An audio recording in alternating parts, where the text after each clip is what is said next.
الحمدللہ وحدہ والصلاة والسلام علی من لا نبی بعدہ اما بعد۔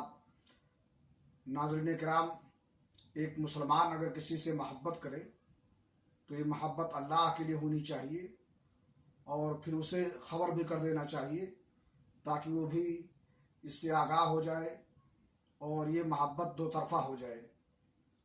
اور اسی طرح سے جس سے انسان محبت کرے اس کی دینی رہنمائی بھی کرنی چاہیے اور ہر ممکن اس کی اصلاح اور خیر خواہی کرنی چاہیے۔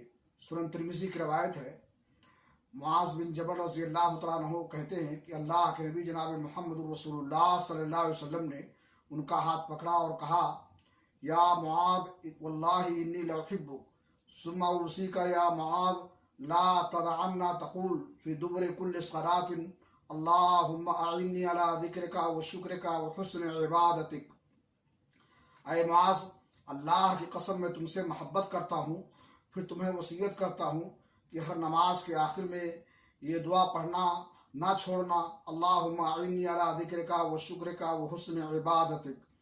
اے اللہ، تم میری مدد فرما اس بات پر کہ میں تیرا ذکر، شکر اور تیری اچھی عبادت کروں۔ یہ دعا انسان سلام پھیرنے سے قبل آخری تشہد میں پڑھ سکتا ہے، اور یہ افضل ہے، اور یا سلام پھیرنے کے بعد اذکار سے فارغ ہونے کے بعد پڑھے، دونوں جائز اور درست ہے۔ اللہ رب العالمین سے دعا ہے کہ اللہ تعالیٰ ہمیں توفیق بخشے کہ اگر ہم کسی سے محبت کریں تو اللہ کے لیے کریں اور ہر ممکن اس کی اصلاح اور خیر خواہی کریں۔ وآخر دعوانا الحمدللہ رب العالمین۔